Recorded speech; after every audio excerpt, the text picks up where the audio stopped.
said it that way. Yeah, Lovey's right here too. Lovey's here too, guy. Oh man. Lovey is a sweetheart, big time. Katie was saying how big of a traveling companion she is. And that's a fact too, because I saw it with you guys WrestleMania weekend. But we're live here today. It's a Friday, TGIF to everybody. We're live on OneTrueSportTV.com and on Rob Van Dam's YouTube channel. 1,000 videos on Rob's YouTube, so be sure to check them all out. That's a lot of videos, right? A lot of videos there. Videos had the page for a long time, so I guess it adds up.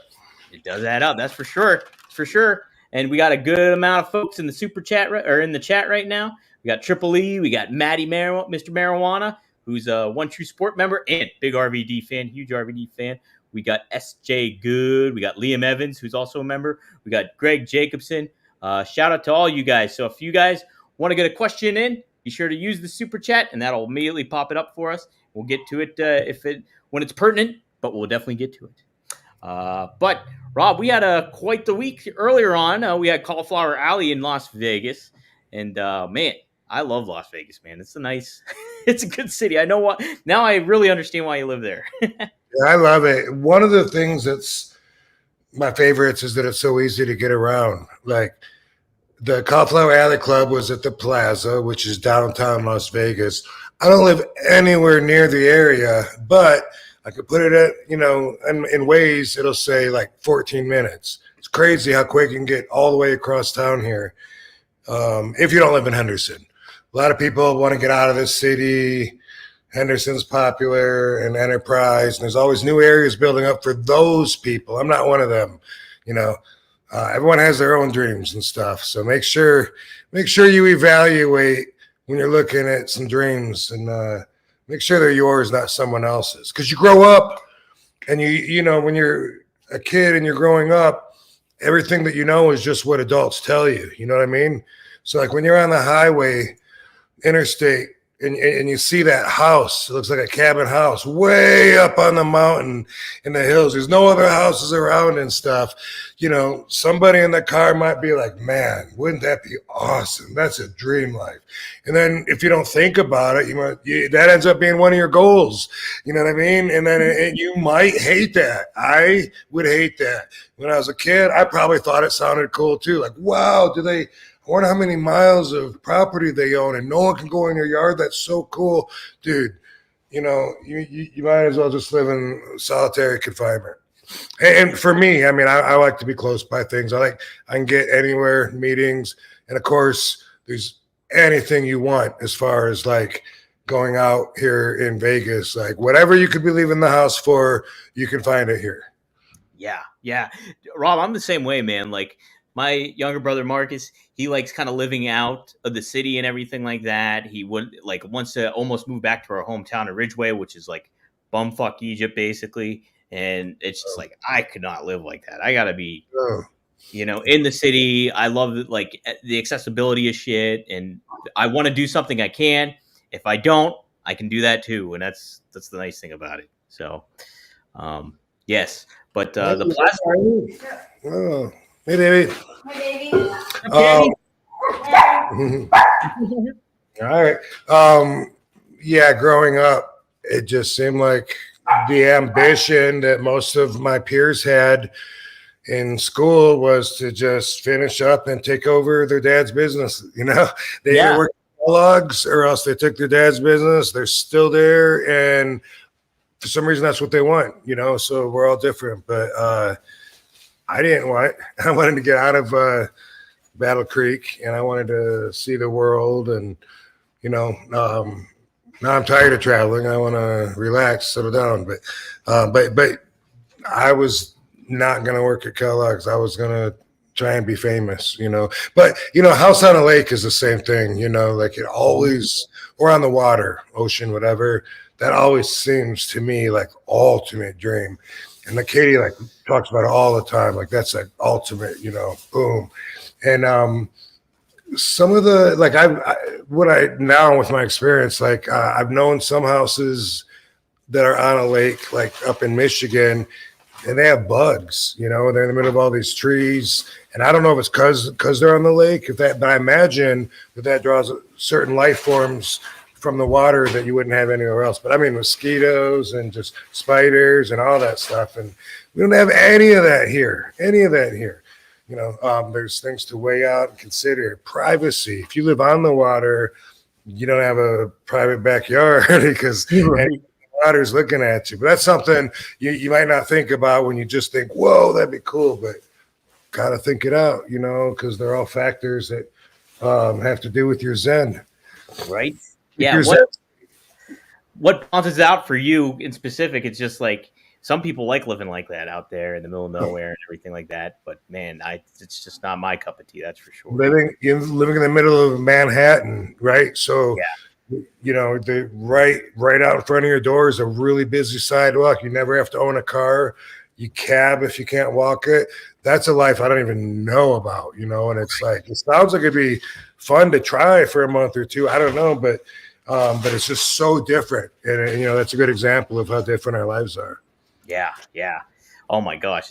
Vegas was a nice, it seems pretty dang accessible for in a lot of ways. Especially if you don't have a car. I was able to get to, downtown pretty easily via the Lyft or whatever, but, I wish that monorail would go everywhere. It goes to a lot of hotels, doesn't go to the airport yet. They talk about extending it, but I don't think the Lyft and cab drivers would appreciate it if the so there's always business that's going to stand up and give you pushback.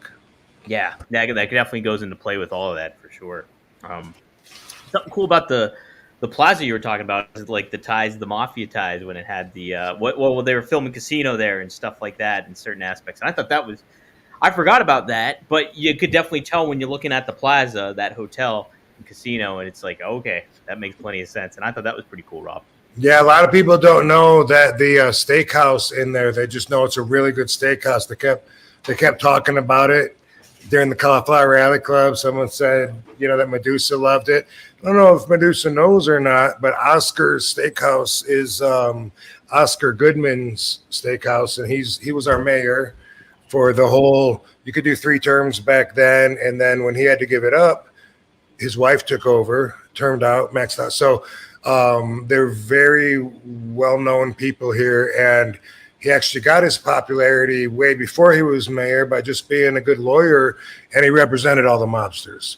So when you see the movie Casino, Oscar Goodman portrays himself as the lawyer who represents Tony Spilotro, Joe Pesci's character in the movie, which is Nicky Santoro, and also Fred Rosenthal, his character, what did they call him in there? Robert De Niro. Anyway, okay. His real name was Lucky Rosenthal, and whatever they call him in the movie, I can't think of right now. But they changed the names. They got most of the history pretty accurate. And anyway, that's Oscar Goodman that's standing there defending him, and it's walking with Joe Pesci's character downtown where they're redoing actual footage of the real Tony Spilotro and Herbie Blitzstein and his brother Michael Spilotro walking with Oscar Goodman. They reenacted that. But anyway, Oscar Goodman was a great lawyer, and because of him, so many mobsters were they were acquitted or their cases were thrown out. He was really good at finding little mistakes, loopholes in the prosecution, and keeping them from convincing that they had 100% proof. That's some of it. I'm not saying there wasn't any jury tampering, but he never got accused of any wrongdoing himself, even though he represented all the bigwigs, even Meyer Lansky and some of the guys that weren't from Vegas. But that's Oscar Goodman. I haven't met him yet. I met his wife. Hope to meet him while he's still alive. But what a character he is. And Oscar Goodman's Steakhouse is his. When I first first time I was in that restaurant, it was Firefly. And Firefly still exists here, but it's moved a few times. They had a few locations. It's a really good tapas restaurant. But I remember when I was able to look out the window and see all the way down Fremont Street, but you can't anymore because they have a zip line station that blocks your view if you're in the restaurant, and that was done intentionally. I was told that that when they came through to collect money for the Fremont experience down there, that Oscar didn't want to chip in, so that's what they did to him.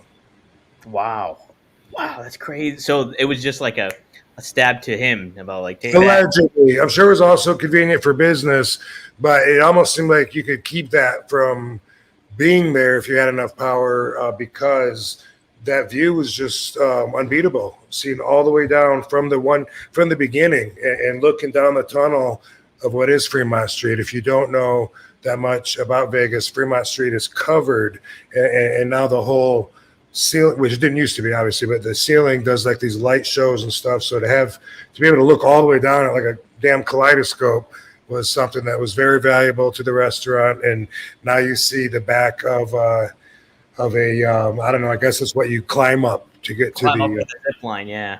So, you know, I don't know if you can still kind of see a little bit around it, but they definitely lost out on that one.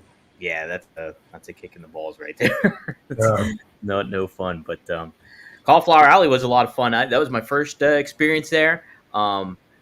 Really cool stuff. I think the really neat aspect of it all was like you guys like giving back to your colleagues and everything like that, and like just this communal kind of aspect when it comes to it. Like you had Sting take an hour to sign autographs and take photos, and all that went to the charity.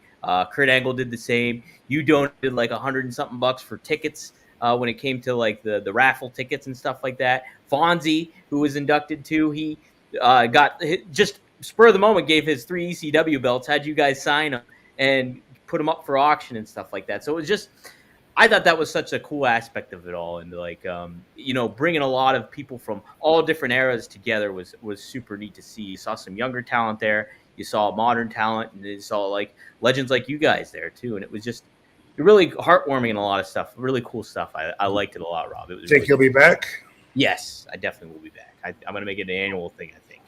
So yeah, it used to be more of a inside, like closed group. From what I understand, that was just for the wrestlers to have membership, and they opened it to the fans. And I mean, a membership to Cauliflower Alley Club is only like $25 a year, if I'm not mistaken. And then, you know, you pay extra to when they bring stuff to town to donate towards the dinner and the whole events and all that. But it's very charity driven and it's very peer driven. So that's what's really cool about getting the awards, is it's not something that was just voted on by the fans. It's like, you know, it feels like the business is saying, hey, we're proud of you for representing us in this way. So it really hits home and means a lot. And also at the same time, the charity that is Cauliflower Alley Club, what they do with all the money they raise is they help wrestlers out who are in times of need. And so I have found out like some of the things they've done. I had no idea. They gave this guy a little money. They helped this guy out with his hospital bills, this and that. What a cool thing, you know, and how can you not support that if you're in the industry? 100%. And if you're a wrestling fan and stuff like that, like Rob said, like literally I bought an annual membership like this year, like right before I went. And it's only like $39. It's cheap.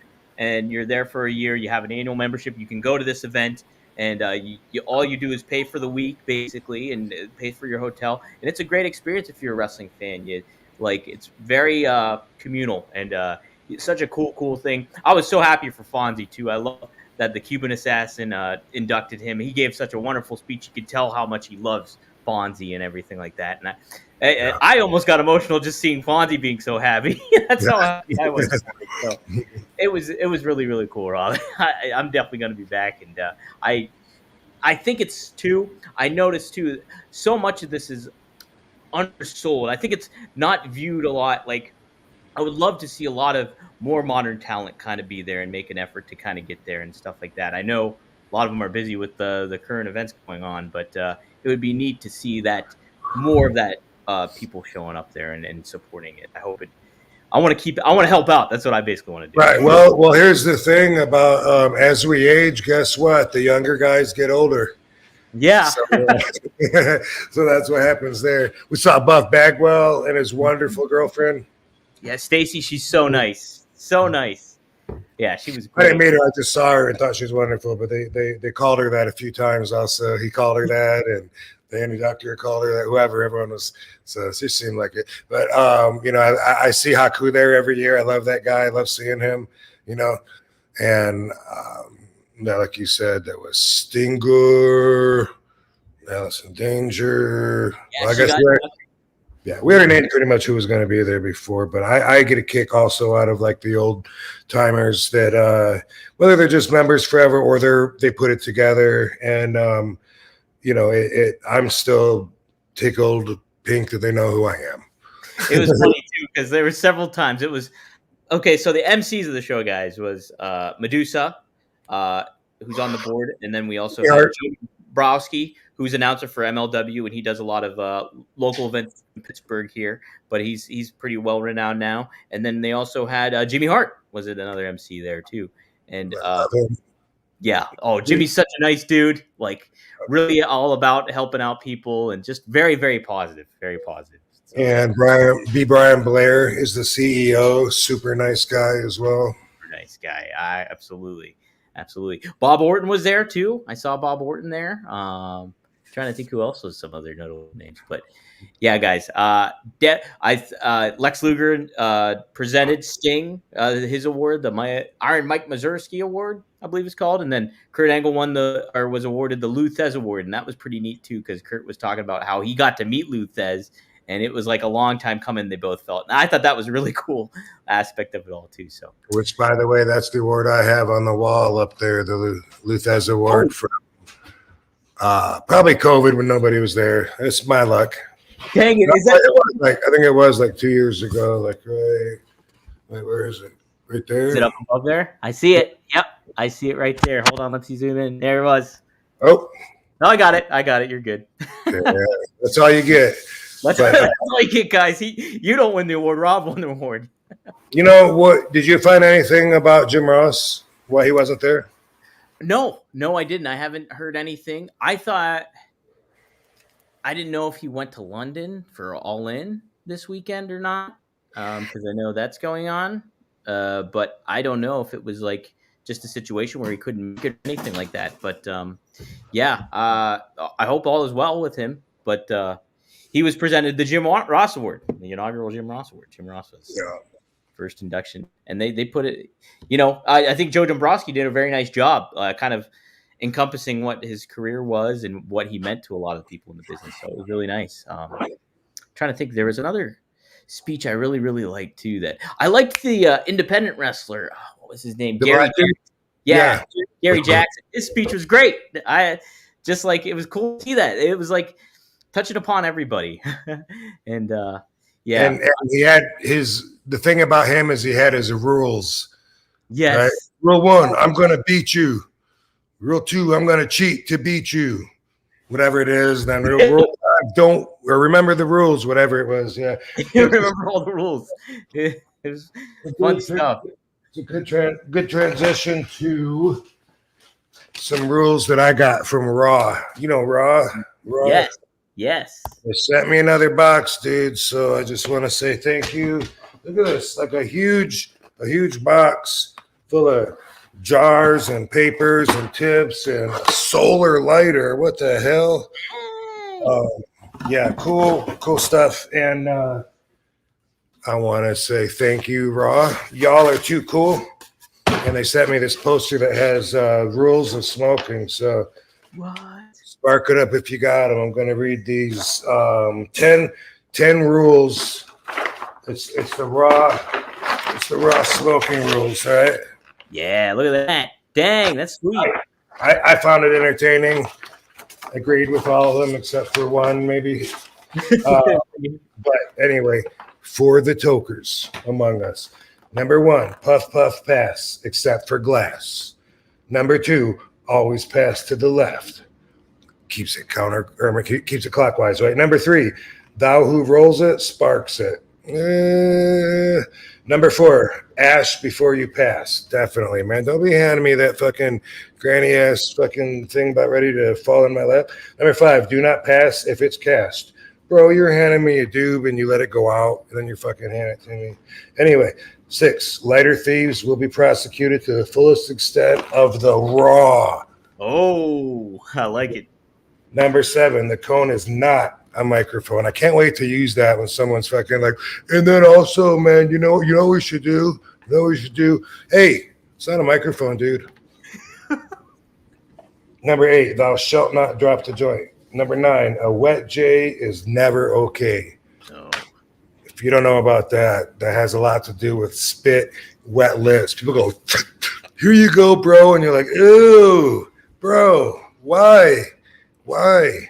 There's a term for it that's very racial, and people know what I'm talking about, so I don't have to say it. I haven't heard that in a while. That's probably a good thing. But anyway, it's not cool. Number 10, if you're sick, skip. Cool. Whoa. Oh, smashing the rules. Boom. Dramatic camera fall. All right. Anyway, thanks, Rod. And I just thought I'd get that in. I know we got other stuff for third party. While we're talking about, I don't even know what this is. Mando, right? Mando, that's what I have. It's the deodorant. It's great.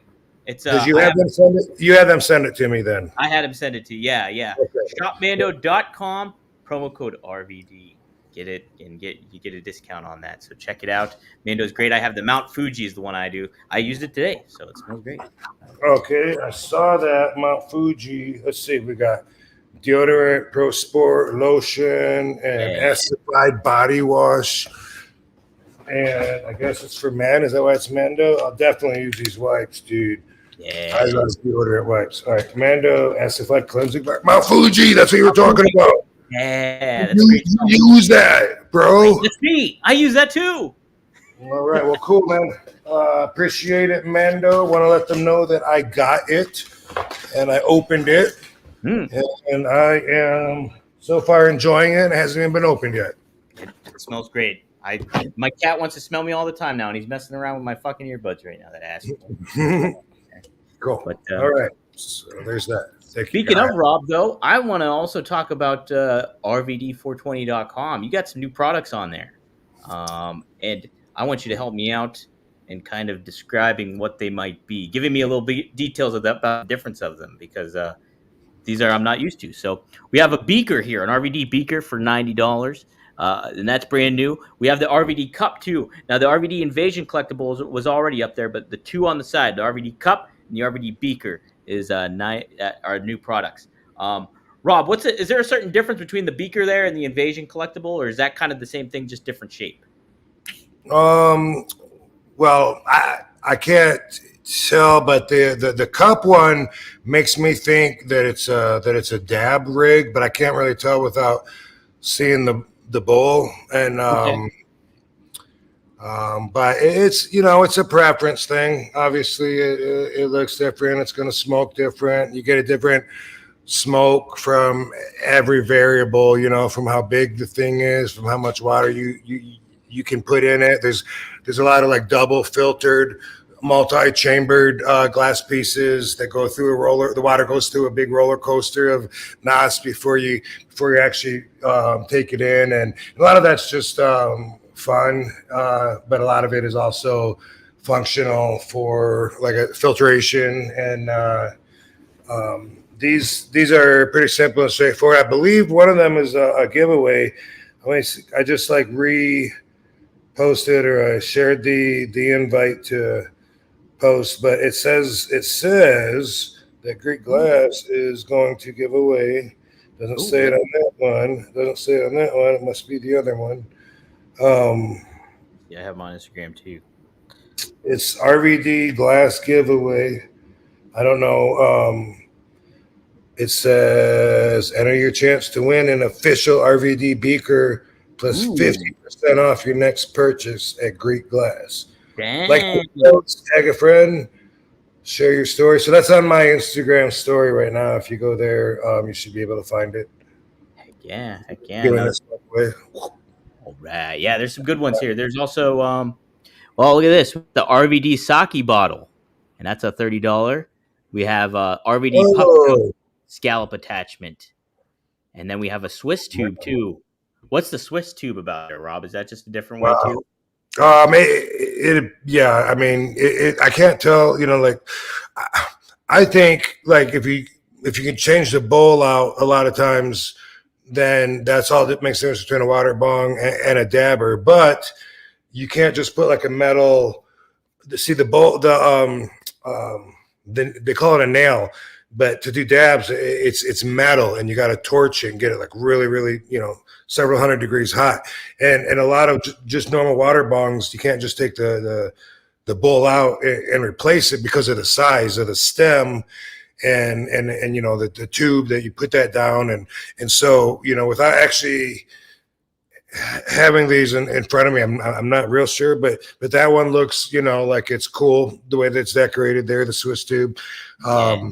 That's probably mostly just for looks and fun, watching the water work its way around. And one might argue when the water goes through more movement like that it actually filters better by dropping off more of any undesirables that it may pick up. Now, the Puffco scallop attachment next to it. The Puffco is a very popular dabber. That's I have like 5 of them, and but I break them a lot of times. I break the glass.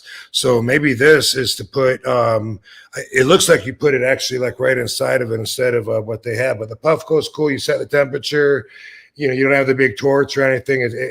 When I first saw it, I fell in love with it because it's so simple, convenient, a small little thing. And you just keep hitting it and hitting it because you put wax in it and it holds it. But you got to keep it clean. But this thing looks really cool. I'm gonna check into it because it looks like you can maybe replace the Puffco. Maybe the whole loading. The loading piece will come out and maybe replace it with this, which holds. It looks like it holds like way more water than the Puffco. Maybe I can get a Puffco and we can compare, but yeah, that looks pretty cool. And even the sake bottle looks like it would hold dabs. But it's got the glass bowl, not the metal bowl. You got to have to put the wax in and heat it up to, 500, 600, 700 degrees, which is what they do. Then it's got to be metal, but it's got to have the right thing to fit on, and then boom, you're set. You heat that up, and it's the function is like very much the same. I'll have to get more familiar with my products. Actually, they said, hey, can you accept these collaboration requests? Repost them or whatever. I'm like, sure. And I looked at them, and I haven't seen these. I don't have them. I only have like the original 3 myself. They haven't sent these to me yet, so. I'm not going to be the expert on it. And I'm not an expert on glass overall. It's really cool, but it's, I'm a doobie guy with my personal use overall. So because of that, I'm not normally talking about glass unless I'm breaking it. Oh, plus you're breaking it like Steve Austin. Here's Yeah. one more too. We got the RVD cup. I already showed that one, so we already got the detail. So there you go, guys. Go to rvd420.com. Support the guys at Greek Glass and party down like with RVD. So there you go. Really cool collectible, pretty cool collectible, and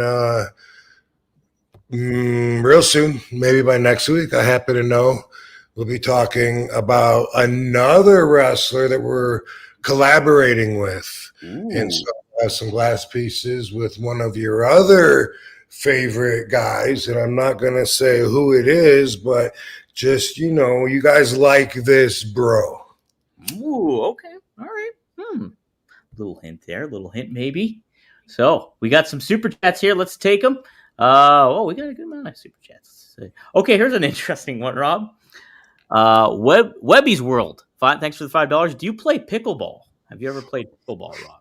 No, I think I got asked that one time before on here, and I didn't know what it was. I forgot what it is again.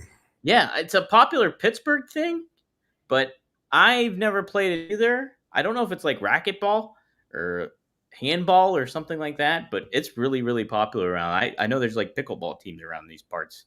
So Yeah, interesting. I don't know anything about it. It's a funny name. Yeah. Is there a sport that you did like to play in gym class or anything like that when you were growing up as a kid? Mm,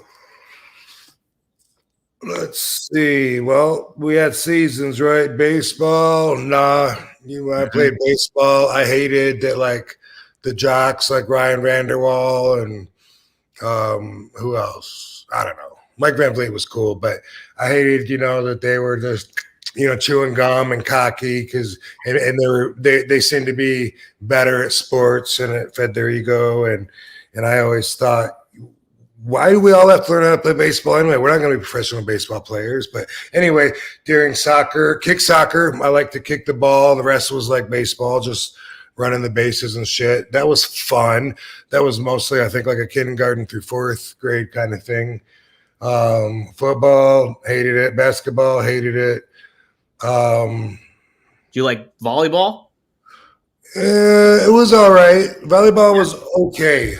It was okay. It still kind of felt like forced participation in a way that I don't know. I mean, the more I think about it now at this age, so much of school is that you kind of force kids to learn a little bit about everything, smack them on their ass, and see which direction they want to go to, and you end up with, well, why did I have to waste so much time on a fucking typewriter? We don't even have typewriters anymore, But, Yeah, right.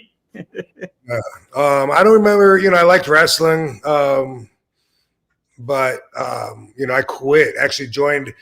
That's one sport that I actually joined to spend my own time on after school and try to get into it competing. But I found that my goals were inconsistent with the other wrestlers and with the coach. The whole agenda was to lose weight. I was like 165 pounds roughly when I was a junior, Mhm. and the coach was saying, that's good, man. You can probably get down to 135 and they'll be wrestling, the smaller guys have a big advantage. I was like, I want to weigh 235. I'm going to be a professional wrestler.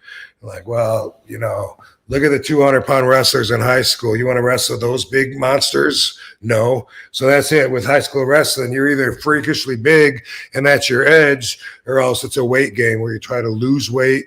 All the wrestlers I looked at that had the reputations for being really good, I never really noticed, but they kind of got skinny, wiry arms, and they're in wrestling, it's like, hey, let's put on 8 fucking coats and like run for 4 miles and make ourselves throw up. That sounds fun. I was thinking, you know what? I'm not like gifted in the size department. I'm not like exceptionally big and or abnormal, but yet I want to be a professional wrestler. So that's one stream that I'm going to have to swim up, against the current. And I didn't need any more working against me, like starving myself during my growing years. So Yeah. I don't remember any other. So I joined track, quit, didn't like it, and I think the answer is no. I don't think I was ever really drawn towards any sports at school, and I don't think I played them after school. I mean, martial arts, but um, I wasn't like in a city softball league or anything. Yeah. Did you like dodgeball? Dodgeball was okay, but it sucked getting hit in the face or for me it was like it's good when you're doing good. It sucks when you're on the other end of the stick, you know. Yeah. I don't remember looking forward to it. No, I see. I was always amped up for dodgeball. Now I was awful at throwing, but I was really good at the dodging part. I was great at that, but throwing, I sucked at it. I would always get out doing that. So, um, Mm. yeah, but yeah, sport wrestling, amateur wrestling. That's what was the big deterrent for me is I would see guys having to run in garbage bags and sweat out all their stuff and try to make weight.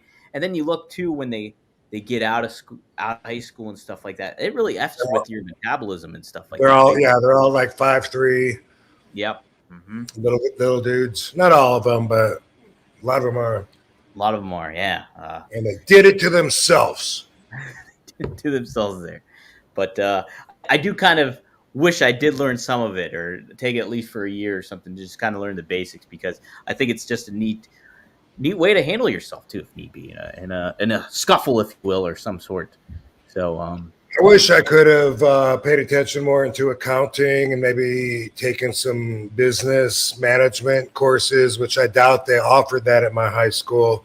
I don't know how deep into that pathway I could have gone, but I wish I would have collected a lot more information in that area. I wish I would have paid more attention to geography. Never had any clue it was actually going to relate to me in my life, And so in history, I love history now, but only certain parts. I probably, still could get bored by being force fed, depending on what they choose to teach us, I guess. But that's always the way. And to the victor goes the spoils. What? Anyway, I appreciate history a lot more now, and learning it now, I find it's quite different than what they were trying to teach me in school anyway. Complete different history. Yeah. There's a lot. You have to go out of your way to do added research to find out really what likely went on instead of what you read in the books that they got in school for you. Man, big time. Here's a question. Now I'm trying to interpret it this way. Guys, did you watch Kurt Angle's funny story about RVD? Kurt said Rob told him to wait a few minutes for a smoke and came back with 100 ideas. You know what he's talking about there, Ken? Yeah, I saw that. I saw that in an interview. Kurt was talking about me, and he was putting me over. I remember saying, the kid could fight, so if anyone had a problem with him being stiff, he'd handle it. I remember him saying that they asked him, could he? I think they asked him, could he still work fine, when he after smoking, and he said better. And then he said, when we go to talk, maybe no ideas were really coming out, and he'd say, let me go smoke, and then I'd see him later. He'd come back with like 100 ideas. He had all these things he wanted to do, and that's what he said about me. Oh, okay, that's cool. Yeah, I was speaking with Kurt this week here about you, and yeah, he basically reiterated that. Wow, Rob can fight, big time. Yeah, that's what he had to say about me. Huh? Like we didn't fight each other. No, he knew you could handle yourself. That's for sure. I was gonna say, to an extent, like you can tell when you're in there with someone that's legit. I always say you really can't tell a lot of how somebody could really fight outside of the ring when you're in there with them, because what you're doing in there, you want everybody to see. On the street, you want to hide it. You don't want anyone to see it. You want it to last. You want it to be entertaining. On the street, you want it to end as soon as possible so that you don't get hurt. There's so many opposite agendas between getting paid to make the fighting art entertaining as opposed to just trying to win a fight, which for me, the main goal should always be just to end it. If it's not to end it and you're not getting paid to make it longer, then what the hell are you doing? But so for a lot of times, it's like I'm doing a lot of pretty moves, a flip into jumping, spinning back kick, and a lot of that stuff, I wouldn't even think about, or it would be so far down the list of what I would use. But that's always, of course, circumstantial on your positioning, what you're in, all that. But when some of the guys are like really legit, it just feels different, like when you're in there with them and if you're doing catch can and you can tell, like how comfortable someone is and that you can tell by the way they move. It's not their only option. It's not the only reversal they know. They have several, and they're choosing.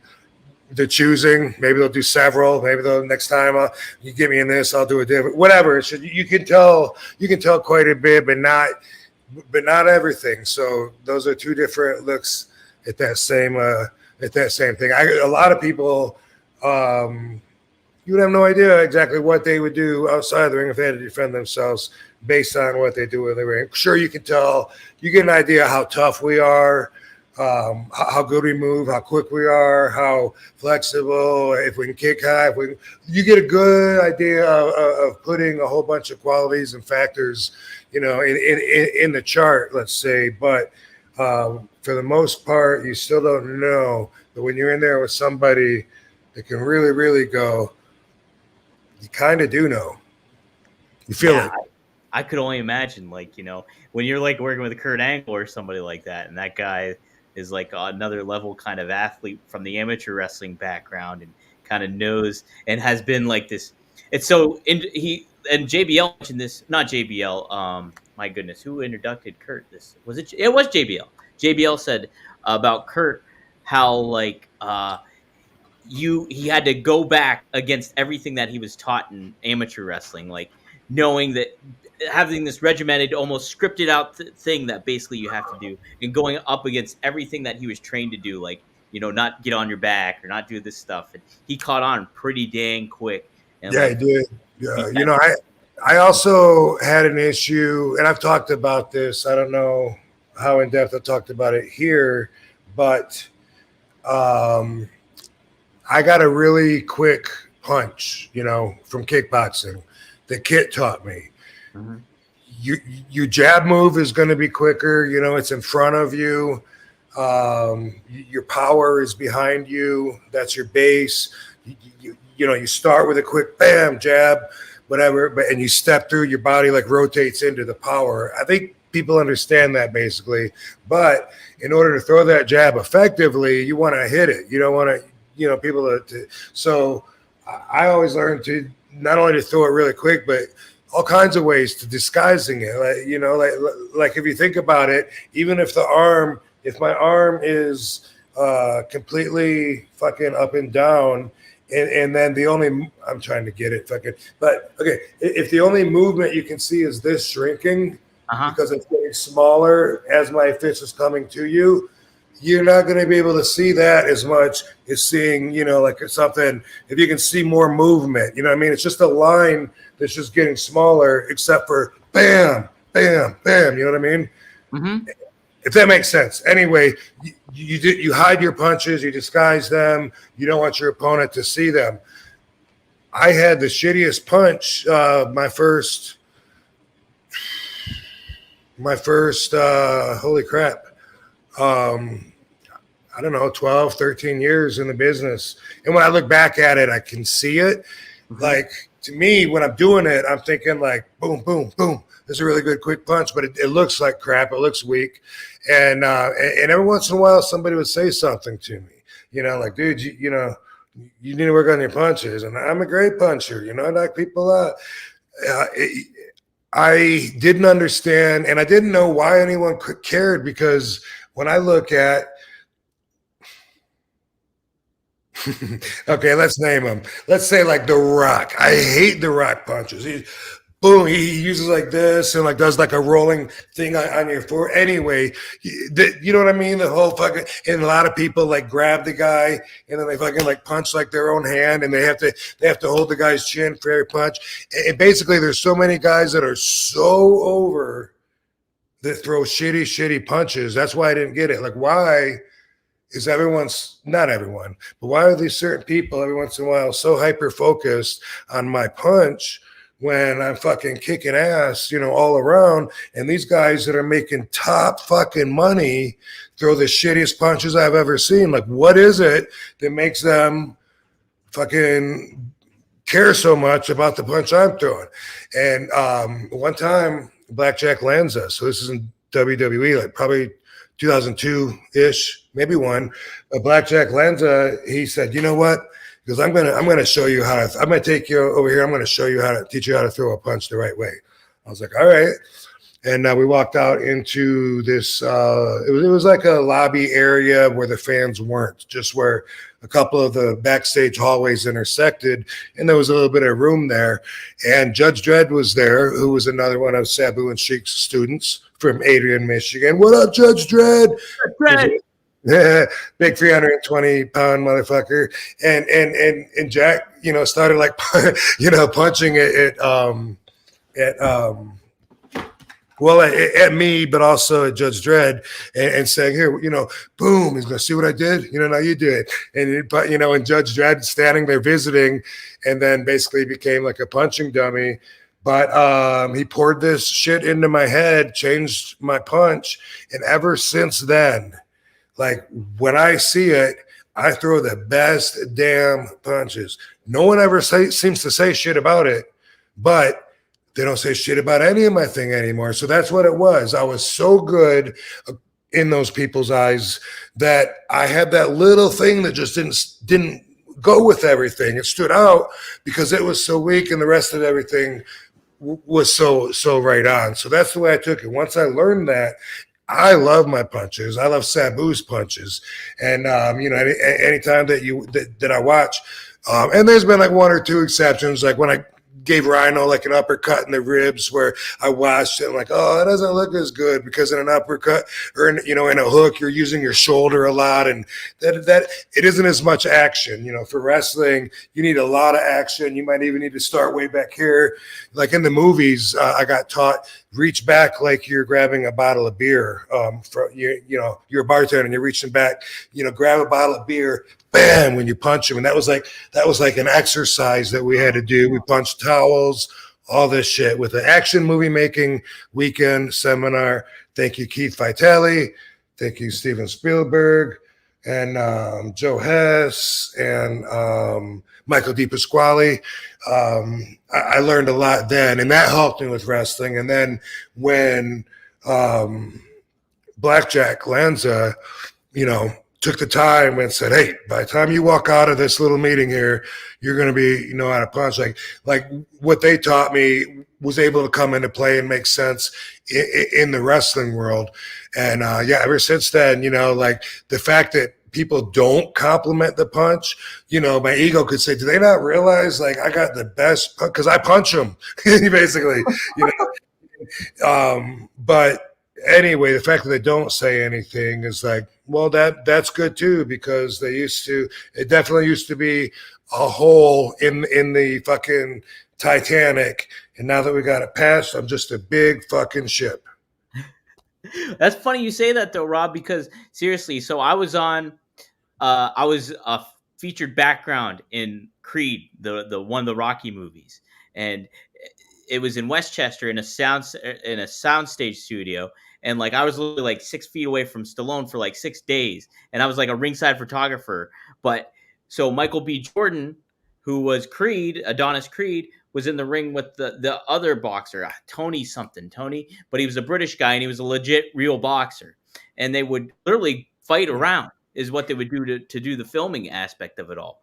And like I remember Stallone being like, hold on a second. He stops everything. He goes in there and he's showing them how to punch for the camera.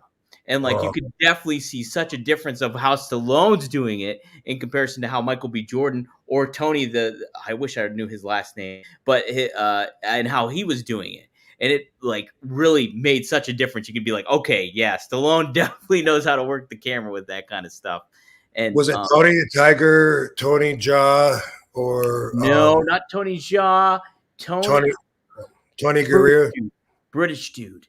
Yeah, he was a tough dude. Oh man, that's gonna kill me if I can't figure it. I'll have to look it up. But yeah, totally. Yeah, total different agendas, and it's funny because in the art of fighting, the surprise is the strongest element you can have.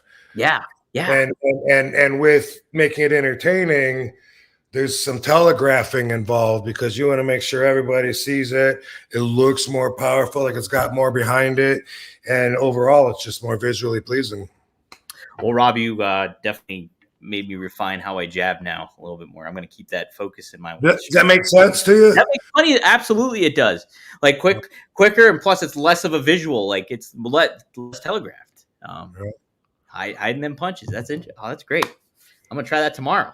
I already told you to relax because you said you wanted to hit the bag harder and you were tightening up and keeping yourself tightening up, and that helped a lot too. Like kind of focus and loosen up, and then I'm trying to be more mindful of like faster. You want to hit it faster, maybe harder and faster, probably. But I know you want to do it faster, and I was saying you were slowing yourself down by being tensed up, right? Right, absolutely. Because and still my jab is really slow, like still, and I would like to kind of speed that up a little. That'll help you. Yeah, that'll definitely help me, I think. So thank you.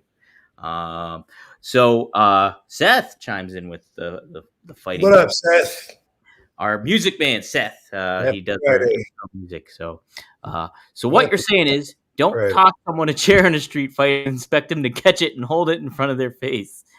Now, I said a couple weeks ago that instinctively that's what you would, if somebody throws something at you, would try to catch it, I think.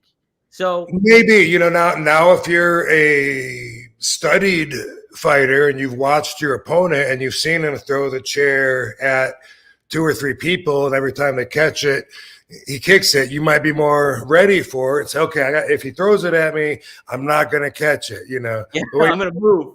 You're going to duck it or something. Yeah. But I always say, if you don't catch it, I'm just going to kick you in the face anyway. At least you get like a shield.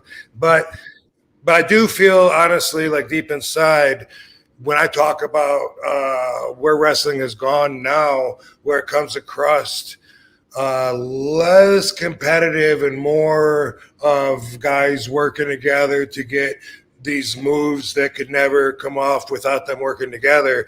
I feel like, in a not so proud way, that I kind of helped bridge that gap, because I feel like people can always, and I'm surprised they don't. Surprised people they don't always come back to, yeah, but dude, you threw a chair and the guy would catch it, because I get that. I get that side of the argument, and you've already heard what we both say to that. But to go from there to where it is now, where, I'm going to pick you up and then jump over you, and then I'll land underneath you, and then don't worry about it, I'll sell it. Like, what? Wait, who's doing what to who? Like, to me, the Canadian Destroyer is a perfect example of that. Before they do the Canadian Destroyer, here's a question for the chat room. Before they do it, a lot of times they're standing on the second rope, and then they jump down, right, and they land, boom, and they land, and they got the guy like in a pile driver, power bomb position, and then they go into a sunset flip, and then the guy that's standing, like, flips, rolls back, flips, whatever. My question is, what does bouncing off of the rope do? I don't get it. It's not like they bounce. It's not like they're going for height. It's not like they use their momentum. They jump down and then boom, they stop and do a sunset flip. I don't get it. If anybody gets that, wrong answers only. No, seriously, I would love to fucking know.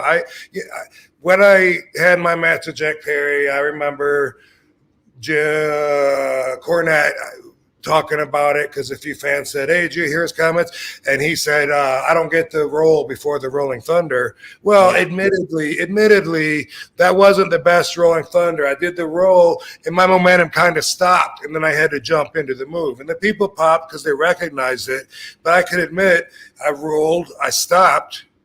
I didn't mean to. I just didn't get I was afraid that my feet were going to be stopped by him being too close to me.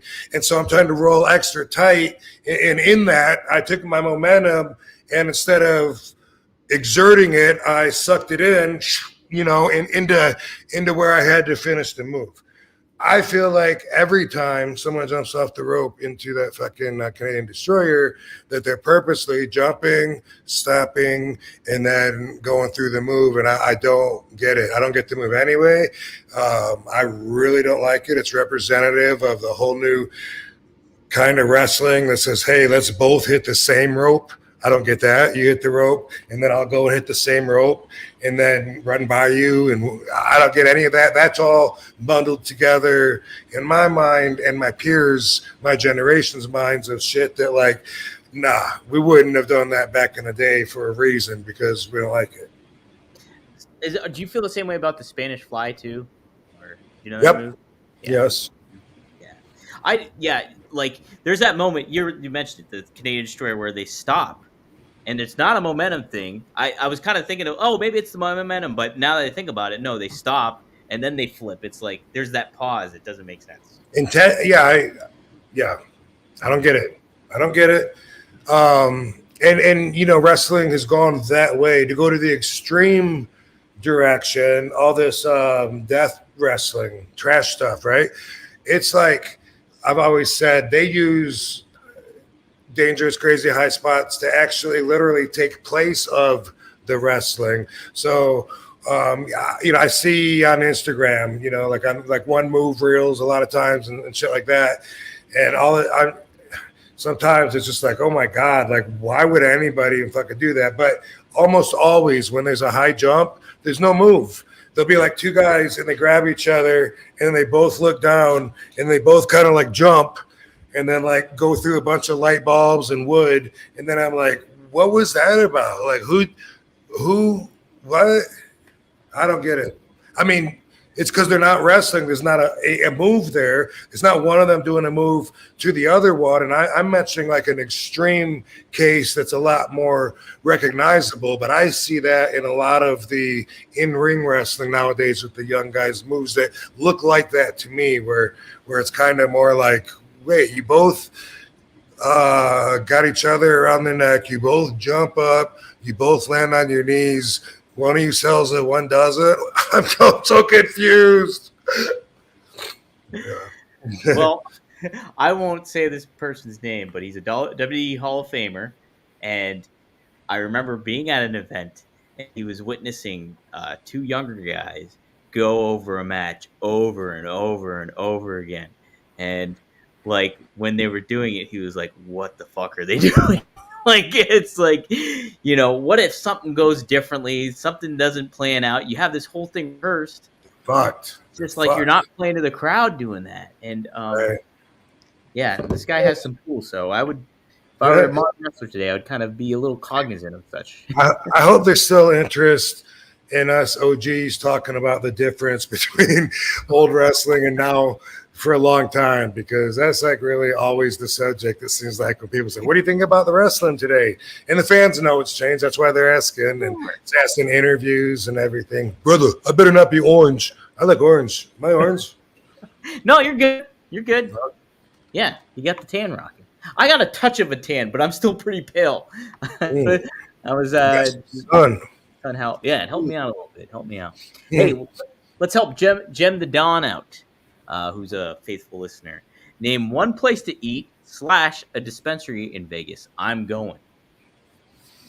Place to eat and a dispensary. I have a place to eat, but let's hear. Yeah, well, you know, Planet 13 is like the biggest dispensary. So just for the novelty of going to a place like that, I would recommend you check out Planet 13 because it's huge and it'll be cool to tell all your friends like, oh my God, there was this big section where they had the bud and they had like a whole t-shirt store and they had a restaurant. And that's what I'm going to say too, is go ahead and eat there too, you know, because they also have a smoking lounge. I don't know if it's open yet. There's been a lot of talk for months and months about the laws and how they're going to change and allow some places to open lounges where you can smoke in the same place you buy it. You can at Nuwu, but they're on Indian property, also in North Las Vegas. And so I don't know currently, you know, someone told me that there's some in the city, and I don't know. But either way, Planet 13 is really cool, and it's an experience. So go there. And is there anywhere else I would send you to eat? Oscar's Steakhouse, maybe. There you go. Yeah. I will say, I don't know dispensaries, but I will say a place I really like to eat in Vegas, if you like Italian, is Batista's. It's like right off the strip. I think it's like a parallel to the strip, but it's like a block off of it, and it's on the, I don't know, the side that Paris is on and stuff like that. So Batista's, and it's not spelled like Dave Batista. It's spelled like Battista. So check it out. It's awesome. Great Italian food there. The place I think has been there like for a long time, right? Doesn't it have a like historical like some shit like Sinatra eating there, I think, and stuff like that. But it's by the link, right? Yes, by the link, which I was at this weekend. I went and saw the disco show. That's what I'll recommend to you too, if you like dancing. Jem the Dawn is the disco show. It's a complete immersive experience where you go on the dance floor and there's dancers around you. It was a fucking. Out there dancing? Were you dancing? I was out there dancing. Yes, I was. What you were doing, Dom? Huh? So show us a little bit of what you were doing. Oh my God! Oh no! All right, here we go. I'm pulling back the camera a little. Oh my God! I can't believe it. There we go. Somebody gave him a beat. There you go. Seth, give him a beat. Whoa, dude! I see the girls flocking. Oh yeah, they were all around me. Oh, they can't help it. They Fuck can't yeah. help it. How about were you there for when The Rock's mom was playing the luau stuff and JBL? Yeah. I was in the back of the room when I saw that, but I didn't. I know JBL and someone was it Kurt? They were doing it. Kurt did it too. He's like, I would only do it for The Rock's mom. That's the only reason I did it. He said. Man, yeah, we were talking to her like in the back of the room, and then I was thinking like, I know her. Who is she? And I couldn't remember. And then afterwards, I was like, oh, I should have said hi. Kind of said hi, but I was more like, so what if I'm in your way? Go around me. Something like that. Get around me. Voodoo Vic asks a good question. Hey, he's got your RVD hat. Buy the RVD hat. You can see it right above Rob there. Scan that QR code. Go to onetruesport.com or scan that QR code and buy the hat. But Voodoo Vic asks, do you sign your own figure collection, Rob? Do you sign your figures that you have up on your wall, do you? No, I know. No, I probably should. Maybe so. Like if I fucking get hit by a bus, Katie can eBay it. Maybe. There you go. Good. I'm just imagining you like standing in front of all your figures, like signing each one. I have one magazine. My magazine covers that I have are in frames in my gym, and I have one that is signed because I was signing it for a fan, and I was like, damn, I've never seen this. This is cool because I think it's because it's a fighting magazine. So that's extra cool because, it's not just a wrestling magazine, but a martial arts magazine that had me on the cover. And I was like, what? I don't remember even seeing this one. And I have that hanging up with my autograph on it. That would be I think as a wrestler too, like besides we talked about this a couple weeks ago, figure being in a video game or having your own wrestling figure, being on the cover of a magazine is pretty awesome. I would think that has to be a pretty rewarding feeling too. I have so many, I have a big collection of them, and yeah, definitely that's something you look forward to. Yeah, you get a good vibe when you see that. Yeah, no doubt about it. Maddie makes an interesting comment here. He says RVD NXT TNA 2025 run would be epic. RVD versus Cody, he says again too. We talked about you versus Cody before, but I think. Have you seen any of the new NXT, Rob, and how it's kind of laid out and everything like that? I have not.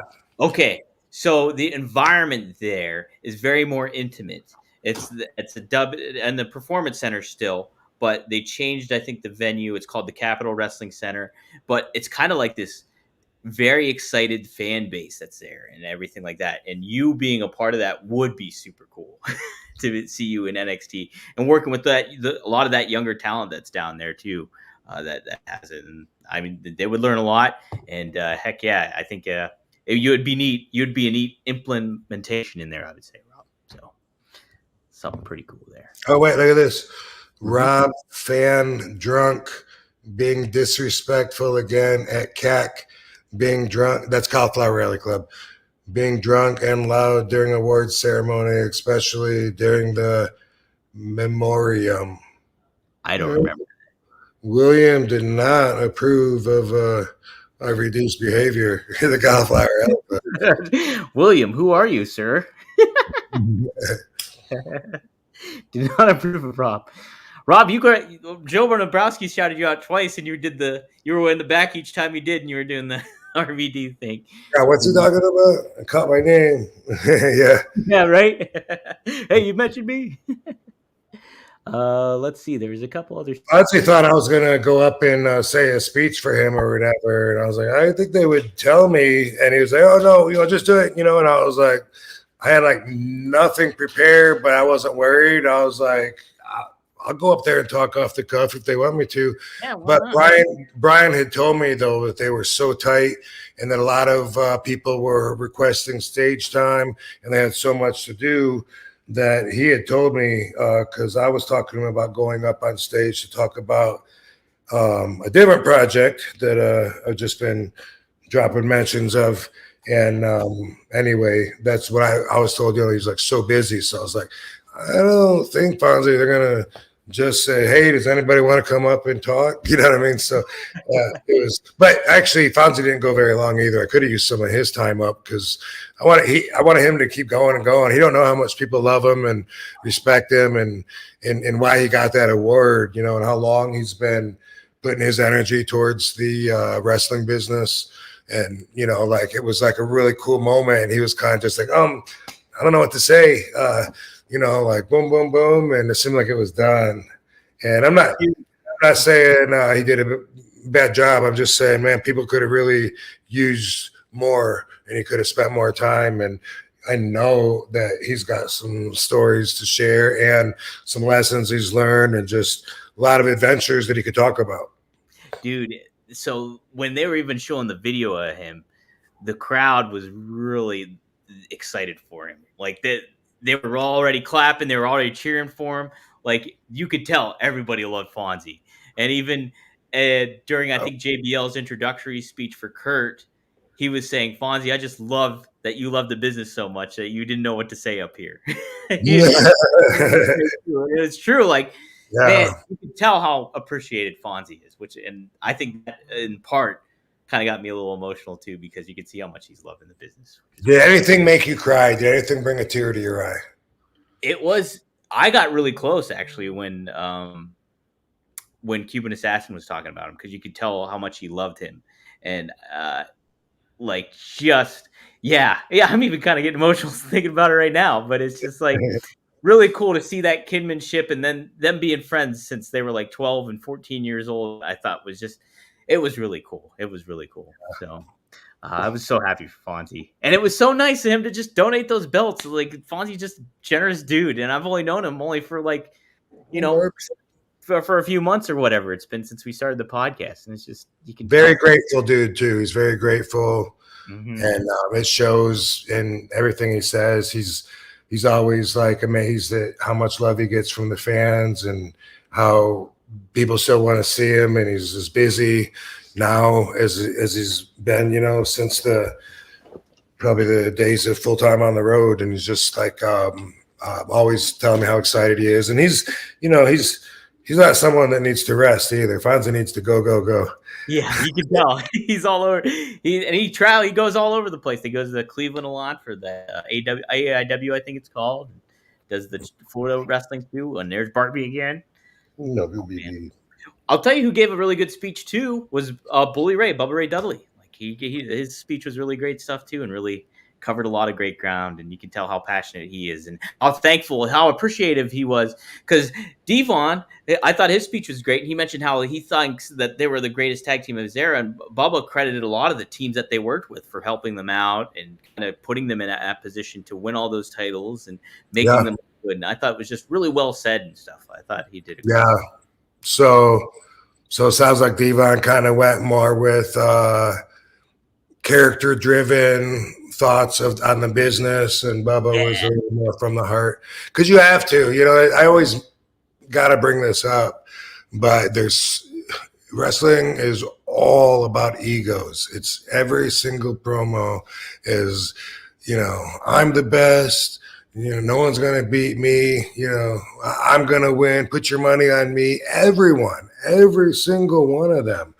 And, man, a while ago for me, I kind of got tired of it. And for myself, I always wanted to not be that. And they always wanted me to be more conformed to what they knew as the wrestling program. You know, like, come on, RVD, you look like you don't care. You know, get angry and you're going to kill this guy. Convince us we're going to miss out if we don't buy tickets to watch you get your hands on him on Friday night. Grrr, get mad, you know. And I'm just like, man. But, you know, every single person, and it's not even just that, it's even just in real life, even like people that I always say this, anger makes everybody feel indestructible. What? I know you ain't talking to me. Oh, no, you ain't going to, I'll knock you the fuck out. Everyone is so certain of what their outcome is going to be when they're angry. They're just positive. Like, oh, no, he is not. I will beat his ass. Even people that have never been in a fight before ever, they get extremely fucking sure of themselves. And a lot of it's anger. So wrestling is like portraying that attitude, you know, in drama, in a more entertaining fashion. And it's always about, you know, that's right. You know, you should put my name first. You know, I'm the headliner. I'm the one everyone comes to see. And I mean, that's what I do too. I'm the whole effing show, you know, even though it is a shoot with me. But everybody is just I'm the best, I'm the best, I'm the best, I'm the best, except maybe Orange Cassidy, maybe, right? Yeah. That's what makes him different, maybe. And I, he's when I don't care. I mean, I feel like he took a piece of me and took it and then really went with it. And I like that part of him that's different. Like, why is everyone so? One thing that I love watching is karma videos in MMA. I love how when they go to do the face off, like at the I don't know if that's part of the weigh-in or whatever, but they do the face-off, right, to get the picture. And there's one of them. I love it when they feel like being such assholes, like they got to put their actually fist in their face, or they push him, or sometimes way worse. I see him jump up and knee him in the face. I see him fight right there. But usually one of them is just like being such an asshole. No, I shouldn't say usually. On these videos, the guy that's just like being such an asshole, he's so sure of himself. He's so cocky. He's making an ass out of himself. And is he really sure of himself? Or is he just trying to intimidate the guy? And it's just like a technique because he's not sure of himself and he's trying to get the advantage of it. And you got to wonder that. Either way, I love it when it goes to the actual fight and the dude that was really cool goes, and the guy just fucking falls out, or worse, he's pounding on him. The guy's tapping out. But either way, I love it when the guy that's so positive and the guy that's an asshole. I love it when they get their asses kicked, especially when it's like really, really quick. Because I hate all that drama and stuff. And I know it sells tickets. It's the energy that wrestling does in their promos. And I get that people get behind that. But, for me, I think, what about the consequences? Like, dude, you were talking so much shit. You had everybody laughing at your promos, thinking you were so entertaining. Okay, they just saw you snoozing while your blood was spitting blood out all over the canvas, and the other guy was dry humping you. Dude, you got to live with that forever, bro, forever. Yeah. Right. I couldn't go through emotional ups and downs. And I just love that karma. Like, I think that's like, success is the best payback. What's the phrase? The best. Revenge. Revenge. There you go. Success is the best revenge. Anyway, true though. Yeah. I love that shit. I want to get more perspective on what you think of Orange Cassidy, because people see him pockets, doing some of this kind of stuff. But then I always see the moments too when he kind of turns it on and is like, gives that kind of babyface fire that you want to see, like that fighting aspect that he does incorporate. And like, I look at it from the wrestling perspective of, that's the entertainment product and he's different than everybody else, but he always still kind of knows when to turn it on and get into that kind of athletic, competitive aspect of it all. Do you kind of feel the same way, or how do you feel about just the gimmick of Orange Cassidy in regards to? I like the idea. From what I've seen, which is all I can talk from. I have seen what I think is a bit much. I don't think that if he put his hands in his pockets that he's going to be able to have a 3-minute match with me where I can't get my hands on him and he's rolling, jumping all over, and he's ducking and kicking and he's, like, I think, basically that's like saying, hey, you know what? Let me tie my hands behind my back. I'll kick your ass. So if I'm having a match with that guy, I think I might just kick him in the stomach right off the fucking bat, just for the principle of it. You know what I mean? Mm-hmm. Yeah. He could do some cool stuff though.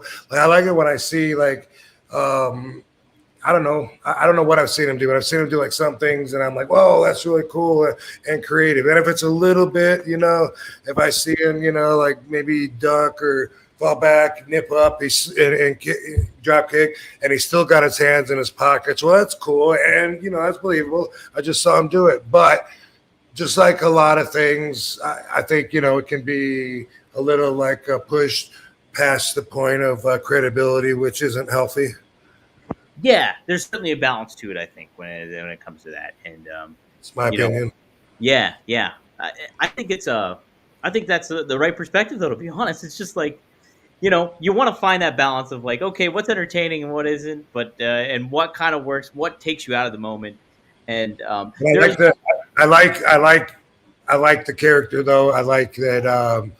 He doesn't have to be all raged up and fucking be just like losing sleep over how he's going to get his hands on this person. And, I like that. Like I said, I feel like he took a part of me and went with it and made that like his whole character. Cause I have a lot of that in me. Like, why do I have to be just like all these other guys? Why can't I be the guy that says, you know what?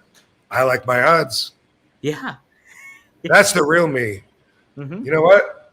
I feel pretty comfortable in this situation. If I was a betting man, and I'm not, I think I'd put my money on me, actually. Well, don't know really what's going to happen. Let's see, but I'm feeling pretty confident. You can't draw money with that. We need, I'm going to rip your head off. Being the nonconformist I am, maybe that's why I think differently, but I've always thought there's got to be room for something else. Yeah. And you know what? Like you were just mentioning too about like being in a fight or like even UFC stuff. You see the guys that talking all that smack and talking all that, and here the guy that doesn't say much knocks you out and gets you out of there, and that can happen. Like it's like you don't need to have that intensity. I know you're trying to sell tickets, what have you, but hey, if this guy's playing it cool, and then you see what he does in the ring later on, I think that's enough to sell tickets right there. So well, who knows? I mean, that's probably subjective to the ticket buyer.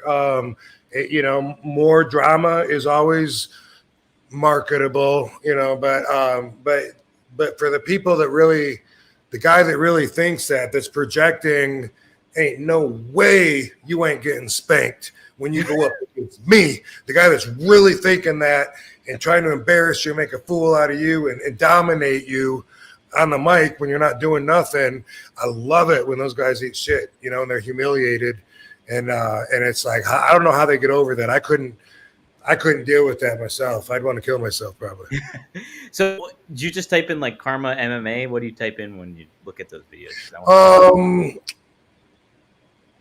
Sometimes, or it'll just come up on my feed. It'll say like, 20 times that, arrogant fighters got put down or whatever. Shit like that pops up in my feed. Okay. I don't know exactly what it is, but yeah, if you look up Karma and the MMA, I'm almost positive it will show up. And yeah, okay. I'll have to do a little Googling. They do recover from it, though. They recover, and they might even do the exact same thing a second time. I can't imagine going through all of that emotionally. I mean, how do you feel like you have integrity? How do you still have a sense that your own self-worth has value when you've been seen talking so much shit and you had to eat your foot filled with dog shit? You had to eat shit in front of everybody, got completely annihilated after talking so much crap. How do you come out of that and be like, well, it's part of the game? Maybe that's how you do it. Maybe that's it. Just be like, yeah. Do so. Let me see here. We got a couple more super chats. We'll close out with these two. Let's see here. Seth just asks, is Fonzie the only ref ever with a catchphrase? Right down the middle, baby. Well, daddy, but yes. That catchphrase or a catchphrase? A catchphrase. No. Nope. Who else had one? You screwed Brett. That's it. Earl Hebner. Yes, sir. Yep, he had T-shirts with that. I screwed Brett. And that was his gimmick. The fans, of course, would cheer that every time he was in the ring after that, refereeing a match. Yeah. And so that maybe those two are the only ones I can think of. Yeah, I don't know. I wasn't around when Tommy Young. I also got to add my friend Harry D. Up in Canada, in Hamilton, longtime friend and referee in the business, and A lot of people know him. What up, Harry D? Always taking care of me. Harry D has he has a shirt that says "Only refs." Only ref. I don't know if I call that a catchphrase, but that pops up into mind too. So I'm trying to think of like refs that sell shirts, like ref shirts with something on it. That's the only other one I can think of. Yeah. This is just a nickname, but Charles Robinson had Little H. That's true. I don't know if that's not really a catchphrase though. Right. It's kind of more like personal, like that's what everyone called them. But definitely we'll put him in the honorable mentions. Honorable mentions. There we go. Like that, Rob. Couple more questions here. Hey, fellas, Foundation Radio. Rob, have you watched Get Gotti on Netflix? Still working on having TJ English on the podcast about his next book. Yes. Have you? What'd you think of that? Yes. I liked it. Yeah. Yeah, I liked it.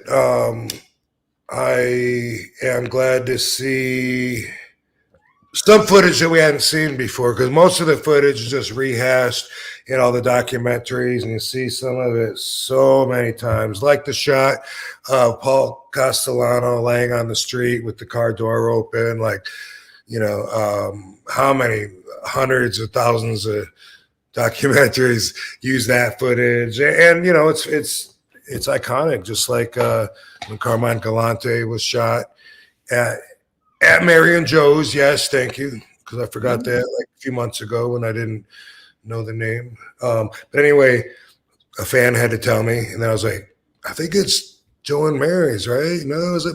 Anyway, see, I remember when I'm wrong because I have self-resentment for that, and I think I punish myself inside my head. I'm like, you sound like a fucking asshole, like know it all, and you don't even fucking know shit. Anyway, iconic footage of Carmine Galante with the cigar in his mouth, and Get Gotti was good. Did I learn anything new? I don't remember. I don't think I really, when I watch those, I don't think I learn new facts too often, but I mean, sometimes I do. Sometimes like a character won't be mentioned before, and then you find out who it really was or whatever. But also the timelining. The more of those I watch, like when it compares the timeline of what's going on in the Mafia world, that's really interesting. It can bring a different perspective together. Like, oh, that was the same time as the murder of the three capos, and then okay, yeah, they used Sammy's place to do that, and then Sammy was here and they were okay in that when Johnny was doing this. There's shit like that, but I liked it, and there was some footage that was not played to death, and I'm pretty sure it was made by the same people that made that last one, City. What is it? Something City. Not City under Fear City, does that sound right? Fear City, yeah. I'm pretty sure because it flowed just like that one. I think the direction of photography and editing was done in the same way, if I remember right, because I saw this a little bit ago. But yeah, I like it, and they got Gotti. They got him all right. They got him. I read the book from the lawyer also that that put him down, and I'm not going to try to think of his name right now. But, that finally got the Teflon Don to be held accountable, and it had a lot to do with turning Sammy the Bull. So it was an interesting book. Some weird things stand out, small things, like one thing in the book he said, he called Tommy Bilotti. I think he said he was a captain when Paul Castellano was boss. And I'm like, that's really weird that he thinks, because he was the underboss. But I wonder if the intelligence at the time didn't know that or something when he wrote the book. Because it's not a new book. He wrote it back in the fucking 90s, in the early 90s. And I wonder, because sometimes when you look at those old charts, which I love the charts with all the pictures, and they draw them up and have the all the lines. I love looking at all those and trying to, but a lot of those aren't that accurate. If they were just what they were going by, some of that information, is is not correct. Sometimes they find out, these guys are dead, or he doesn't even work. He's not under him. He's above him, and I always find out that there's like little things because they had limited information, and they had illegal wiretaps and they had stooges, informants, and basically that's kind of how they got most of their info. Yeah, man, it's fascinating. It's so bad, like, to know all about the mob stuff from all the different cities and everything, and how some of them have their ties with one another across from it. It is so fascinating.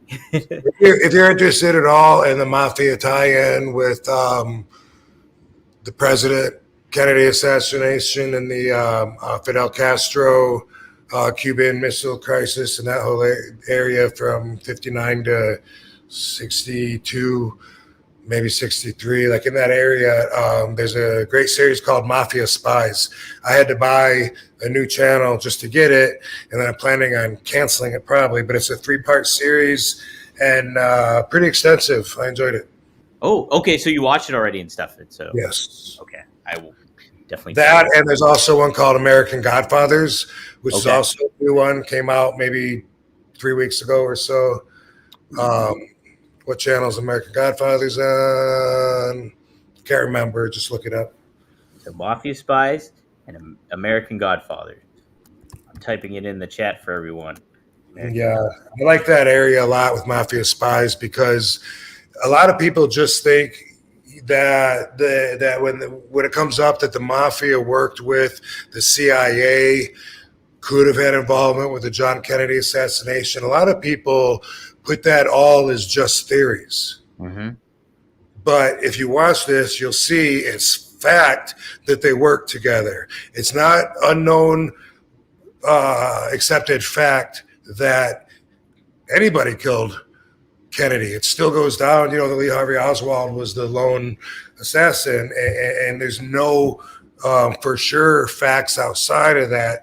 Some of that is theory. But as far as the CIA going to the Mafia and working with them on several projects, that actually happened. It's documented, and you can even hear a lot of people that were involved talk about it on that documentary series. Okay. All right. Yeah. Mafia Spies, everybody. Check it out. Google it up. We'll close out the show with this one. It's not a super chat, but people are curious about it. Vintage 92. Hi, RVD. I saw you in a movie with Steven Seagal called Sniper Special Ops. How did you get a role for that movie, and what was it like working with Steven Seagal? Okay, so I got the part because I was working with the production crew, the team. So when I did the three-headed shark attack movie, that was for Christopher Olin Ray. We became friends. I did several more movies for him, including A Second Chance, a Christmas Story movie. And what else did I do with him? Well, I did one recently that hasn't come out yet, and I can't get that one off my mind. Oh, Assault on V-33, or I think it's called Assault on V-33. You want to look that up for me, Dom? I'm always look it up. Yeah. The title got changed a few times, like while we were making it. It had like a working title, and I think it's Assault or Assault. I'll Google it right now. Here. Anyway, I've done several movies with Christopher Olin Ray. Got to know him and his dad real well. His dad, Fred Ray, is a very well-known director. He's done a bunch of work. He's kind of like, who's that character that Johnny Depp played that made movie black and white movies, lots of movies way back in the day? Ed Wood, I love that movie. Yes, I think maybe his dad is kind of like Ed Wood kind of movies. He's not like him as a character. I mean, the man Fred isn't like that, but he does a ton of those movies with the posters that he's done with the giant 50-foot woman or female zombies or whatever it is, just a bunch of sci-fi-ish, but he really worked with everybody. He's very well known. And Fred was the director that wanted me to be in the movie Sniper. How it was working with Steven Seagal. It was like working with you, except not being as connected because I'm actually talking to you. Oh, so you didn't have any interaction with them, basically? Nothing. Nope. Yeah. Wow. Okay. Yeah, I hear mixed things about Steven Seagal, I guess, when it comes to Me too. Not that I know. So assault on you can't knock his success. No, when I was growing up, and action movies were the really hot thing, at the theaters, and they were competing. It was Jean-Claude Van Damme and Steven Seagal. This is after Rocky, but Rocky goes all the way through, and nothing's after Rocky. He's still going. But then, there was Mark DeCascos, and there was Tony Jaa, and Jeff Speakman, and all these guys are popping up, like, going to be the next martial arts, action star. And that was a really fun time for me, and inspired me. Yeah. There's some neat aspects. Yeah, we talked about Tony Jaa on here. I love all the Jackie Chan movies and stuff back in the day. It was a blast. It's just like real good stuff. Assault on VA-33, Rob, it was called. VA, I forgot the A. I knew I was close, but didn't have it exactly. VA. What is VA? Huh? VA? I don't know. Veteran Affairs? Could that be it? Veteran Affairs Hospital? Yeah, I guess so. Maybe. Or Virginia? I don't know. No, it definitely has something to do with military and the Army vets. But I wouldn't have thought of the affairs. I'm trying to think, I don't know, anonymous, no, action, what, I don't know, but academy. But yeah, I guess, did you get that from somewhere? Sounds familiar? You just made it up. IMDb. Cool. Yeah. So I'll remember that now. Thank you. Assault on VA 33. And you can rent it on Amazon right now for $4.59, HD version. So check it out, guys. Check it out. That'll do it, guys. Somebody did mention that how it was nice meeting you. Dustin mentioned it. Nice meeting you last weekend here in Edmonton. It was great to see you not just sign, but taking the time to chat and take photos with everybody. Class act. Rob does that all the time. I've seen him do it too. Although somebody down here in the chat room named William does not approve of RVD's social prowess. Does not agree. Yeah. Does not approve of my social etiquette. Yeah, edit that. Make me sound smarter. All right, cool, man. Appreciate it. Let's see. I'm not going anywhere this weekend. And right? I don't know. I don't think so. We'll be back here next week. We'll be back here next week, guys. If you like what you're seeing, be sure to subscribe to Rob Van Dam's YouTube channel. 1,000 videos. Hit that new. I can't think of the term what it is, but that new hit it achievement. You hit it, and then go to rvdtv.com. You'll get new episodes every Monday at 4:20 p.m. Eastern Standard Time. If you don't catch it live, and go to One True Sport. Become a member. We're trying to really grow that and make things happen. We got Blue Meanie is now a part of OneTrueSport.com. The Mind of the Meanie. It just aired a little bit beforehand on here. And then we had a new show too, Creative Differences, with my degenerate brother Marcus and Andrew Hermes, who they debated about the Four Horsemen parody in WCW. So be sure to check that out. Trying to think what else. Oh, yes, scan those QR codes. We got new RVD merch up there. Not just those items you see up there, but we got more stuff. We got stuff with Sabu. We got stuff with Fonzie Daddy, some great shirts with Fonzie and stuff. You can get the Fonzie hat. We got the Sheik, the original Sheik, or an original Sheik t-shirt. So check all that out. Yeah, go to OneTrueSport.com. Support that. And we thank you guys. Everybody, all the regulars coming in, all the newcomers coming in. Hey, William. And a special thanks to SG Good. Yeah. For feeding me this name. I was trying to think Robert De Niro's character in Casino, Lucky Frank Rosenthal. I was trying to think of his name, and S.J. Good was good enough to put in Sam Rosenthal. Wrong, but you're halfway right, and you did remind me Sam Rothstein. So thank you for that. Also known as Ace, right? He was known as Ace. Yeah, Sam Ace Rothstein instead of Frank Lucky Rosenthal. Anyway, that's my shit. Watch the movie. Come out here, go on the casino tour, see where Frank Collada killed Erwin Lister. See the house. Dude, see you next week. Thanks, Van Dam fam. See you guys next week. Yep. See you next time here on One Kind with Be healthy. RVD. Be healthy.